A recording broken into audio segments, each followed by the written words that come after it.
La doctrine de la police de proximité comme moyen pour organiser des élections apaisées et réussir la sécurisation de la CAN 2023, c'est le thème du séminaire de formation organisé le jeudi 1er juin 2023 au sein du groupement mobile d'intervention de Boaké à l'initiative du préfet de police de la ville, le commissaire divisionnaire M. Mobio Diangosé Maxime.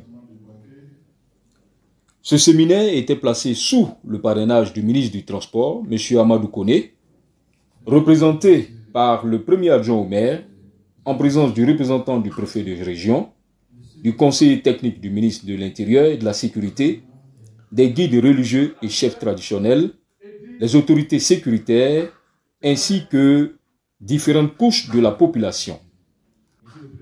Il avait pour objectif de préparer au plan sécuritaire les élections municipales et régionales qui auront lieu le 2 septembre 2023, ainsi que la CAN 2023, prévue pour se tenir de janvier à février 2024. Par la volonté du président de la République, il y a eu la mise en œuvre de la doctrine de la police de proximité pour permettre aux populations et à la police d'être des partenaires et non des adversaires. Et cette doctrine a permis à Boaké de réussir certaines choses, de faire en sorte que Boaké soit une ville apaisée et fréquentable. Et l'objectif du séminaire d'aujourd'hui est, si vous voulez, une sorte de réveil et de veille pour que justement les élections prochaines, municipales et régionales, se passent très bien à Boaké et que la CAN aussi soit aussi une image, une vitrine pour la ville de Boaké. Car grâce à ce programme, Boaké est devenue une ville modèle et nous, population de Boaké, nous devons tout faire pour préserver cette image. Ce séminaire de formation qui va se dérouler pendant une semaine va concerner la population en général, représentée par 22 plateformes. Il s'agit de la plateforme des femmes leaders d'opinion, plateforme des transporteurs, plateforme des commerçants, etc. Selon le préfet de police, cette formation va en réalité consister à rappeler les notions de base de la doctrine de la police de proximité, dont le maître d'œuvre est le docteur Kamatape Béranger, conseiller technique du ministre de l'Intérieur et de la Sécurité. Le ministre de l'Intérieur et de la Sécurité souhaite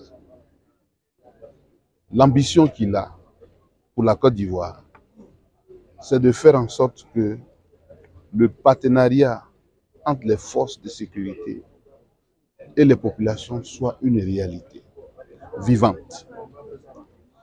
Et c'est à travers les preuves palpables qu'on pourra mesurer la stabilité de nos régions, de notre pays.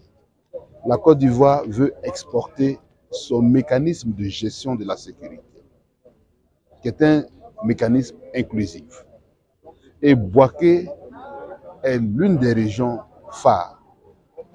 Et le message, c'est pour encourager cette région qui avait réussi les élections apaisées, pour que cette année, de façon anticipée, que se réveille donc en la population et aux forces cette nécessité légendaire de travailler de concert.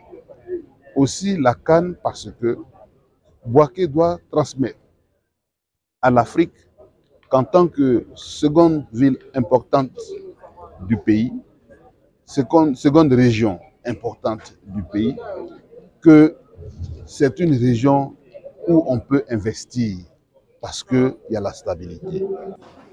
Aujourd'hui, grâce à la mise en œuvre de la doctrine de la police de proximité, le modèle de stabilité de la ville de Boaké fait des émules. Et selon l'ambassadeur des États-Unis en Côte d'Ivoire, ce modèle sera implémenté dans toutes les régions de la Côte d'Ivoire et au-delà, au Togo, au Bénin, au Ghana et en Guinée. En 2020, Nous avons connu au niveau de Bouaké des élections apaisées. Au plan sécuritaire, nous avons gagné le pari de la sécurité avec les populations. De nouvelles élections pointent à l'horizon. Et un autre événement majeur que je viens de rappeler, la CAN, pointe à l'horizon. Il est question, tout à l'heure j'ai parlé de réveil, d'appeler l'attention des populations sur cet outil qui est la doctrine de la politique de proximité, qui met en relief la collaboration, la franche collaboration qui doit exister entre les populations et leurs forces de sécurité intérieure que sont la police et la gendarmerie. Et c'est pour rappeler aux populations que nous sommes des partenaires dans la gouvernance sécuritaire qui doit être démocratique que nous avons initié donc ce séminaire afin que nous puissions, comme en 2020, gagner à nouveau le pari de la sécurisation de ces événements-là.